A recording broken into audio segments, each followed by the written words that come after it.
Twakulaga wano emboozi nga abafamile wamu n'abapangisa bali mu kutya oluvannyuma lw'okukeera ku makya ng'ebijja by'abantu baabwe byasimuddwa so nga we byali baasangawo bitooke. Olidde bano baana bato abadde wano sente tebamalamu olidde n'olwekyo buli muntu yenna ali mu kintu kino tojja kufuna mirembe era emirembe temujja gifuna nga mukola bintu muddulo bino. Otuyambire ddala oba tunoonyezeeko. Omubaka wa pulezidenti Ali Nsubuga bano yabagumya nakakasanga be bagenda okukwata abali emabega w'ekikolwa kino. Kati nennyina ajja mu mmanja kuba tebakyalina bajja kumulimako. Omanyi abakyala balumwa nnyo abaana baabwe baba baziise basinga ffe abaami agamba at least kangende mulimeko.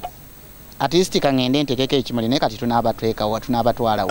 Kati mugenda tuuka ku bwenkanya wano tebajjeewo munnyo tebajjeewo muki bajjeewo bantu.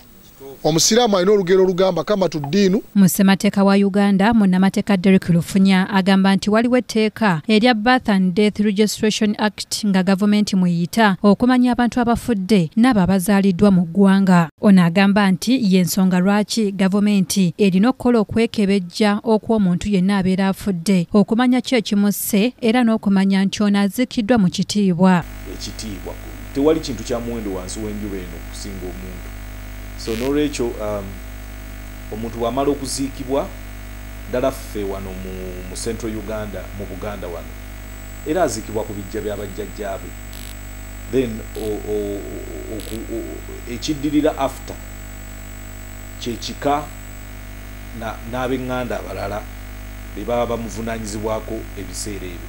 Lufunya agambye nti singa omuntu yenna aba wakusengula ekijja ky'omugenzi okuva mu kifo ekimu omutwala mu kifo ekirala, omubaka wa pulezidenti mu kitundu ekyo alina okumanyisibwa n'okufuna ekiwandiiko oba ekiragiro okuva mu kkooti. So omuntu ng'afudde gavumenti evunaanyizibwa nnyo okuwa olukisa oba permit oba permission nti omugjawo wano okumuteeka wano ogenda kikola otya.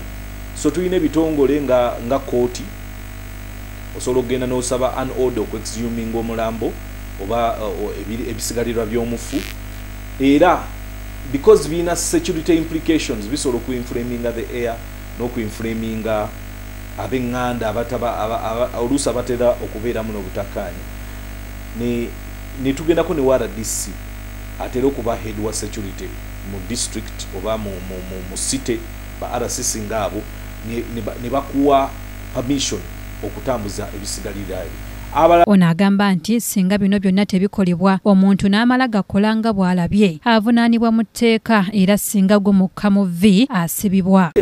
Omuntu akola ataganjula emirembe gy'omufu nga tayise mitendere one aba musezi ate era aba mumenyi w'amateeka akyasembereddeyo ddala okuba owawaggulu ennyo because eyo act yesemberayo ddala kuba omufu atiibwa ne bw'abawuwo.